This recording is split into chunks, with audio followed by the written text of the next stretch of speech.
முருகா, என் அன்பு பிள்ளையே, இரவில் உறக்கம் இல்லாமல் தவிக்கும் என்னுடைய பிள்ளையோடு நான் இப்போது பேச வேண்டும் பிள்ளையே.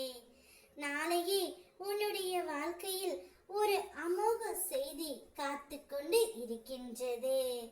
உன் மனதில் ஓடும் அனைத்து எண்ணங்களும், ஆசைகளும், கனவுகளும் நான் அறிவேன். இரவில் உறக்கம் இல்லாமல் தவித்துக் கொண்டு இருக்கின்றாய். நீ ஆசைப்பட்ட அனைத்தையும் இதற்கு முன்னால் உன்னால் செய்ய முடிந்தது. ஆனால் சிறிது காலம் சென்ற பிறகு ஏதாவது ஒரு பிரச்சனை உன்னை நோக்கி வந்ததால் அந்த பொன்னான நாளை நினைத்து மட்டுமே பார்க்க முடியுமே தவிர இப்போது உன்னால் வாழ முடியவில்லை.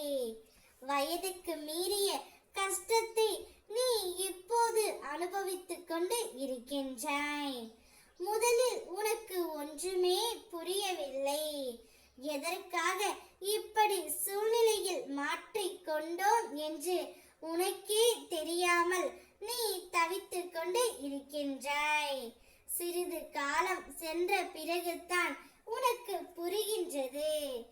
எப்படி பிரச்சனை சரி செய்வது என்று தெரியாமல் திகைத்து போய் நின்றாய். பின்பு பிரச்சனை முட்டும் பொழுது அப்பொழுதுதான் உனக்கு தெரிகின்றது நீ செய்த தவறு என்னவென்றே.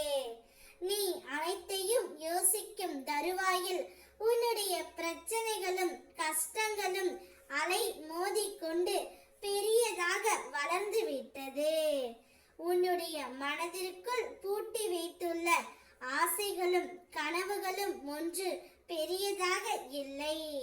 இந்த வாழ்க்கையை நான் நிம்மதியாக வாழ்ந்தால் போதும் என்ற காலகட்டத்தில்தான் நீ இப்போது இருக்கின்றாய். நீண்ட நாட்களாக நீ என்னிடம் வேண்டியது என் கையில் சேர்த்து விடுங்கள் அப்பா என்று நீ அழுது கொண்டு இருக்கின்றாய். உனது தேவைகளை பூர்த்தி செய்யும் அளவிற்கு ஊதியம் வேண்டும்.